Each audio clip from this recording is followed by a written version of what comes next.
29 তাৰিখে যেটো বুথ গঠন প্ৰক্ৰিয়া সমাপন হ'ব পৰৱৰ্তী সময়ত আমাৰ হয়তো ডিসেম্বৰ 15 তাৰিখ মানলৈকে মণ্ডল গঠন হ'ব আৰু ডিসেম্বৰ 15 পিছত হয়তো 31 ডিসেম্বৰলৈকে জিলা গঠন হ'ব সেই নিমিত্তে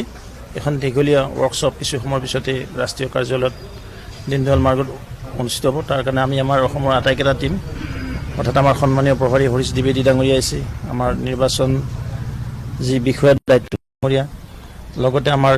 সাংগঠনিক সাধাৰণ সম্পাদক অধীনৰ ৰাজু ডাঙৰীয়া সহযোগী সন্মানীয় নৱদলৈ ডাঙৰীয়া কৌশিক ৰায় ডাঙৰীয়া আমি সকলো উপস্থিত আছোঁ লগতে সক্ৰিয় সদস্য অভিযানৰ ৰাজ্যিক তলিৰ ইনচাৰ্জ প্ৰাক্তন সাংসদ তপন গগৈ ডাঙৰীয়া আমি গোটেইখিনি আজি এই সভাত উপস্থিত থাকিম আৰু আজি আমি ইয়াৰ পৰা বিদায় ল'ব লাগিব কাৰণ কালি যেটো কাউন্টিং আছে বিধানসভাৰ উপ নিৰ্বাচনৰ আৰু আশা কৰিছোঁ পাঁচখনে আমাৰ কাইলৈ আমাৰ পক্ষ তথা মিত্ৰগোষ্ঠীৰ পক্ষত ফলাফল আহিব আৰু লগতে আমি মহাৰাষ্ট্ৰ আৰু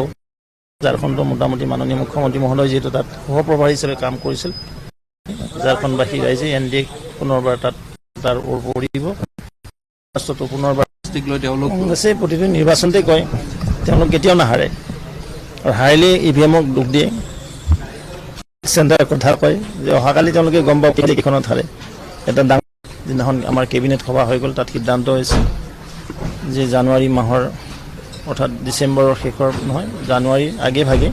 দুটা ফেজত বিহুৰ আগত এটা ফেজ ভোগালী বিহুৰ আৰু পিছত এটা ফেজ নিৰ্বাচন অনুষ্ঠিত কৰিব সেই নিমিত্তে আমাৰ দলেও আমি 100% প্ৰস্তুত হৈ পৰিছোঁ আৰু আমাৰ বিশ্বাস আছে মাননীয় মুখ্যমন্ত্ৰী মহোদয়ৰ বলিষ্ঠ নেতৃত্বত ডাবল ইঞ্জিনৰ চৰকাৰে ৰাজ্যখনত যিদৰে তীব্ৰ গতিত কাম কৰিছে আৰু কৈছে যে ৰুৰেল ডেভেলপমেণ্ট যে ৰিয়েল ডেভেলপমেণ্ট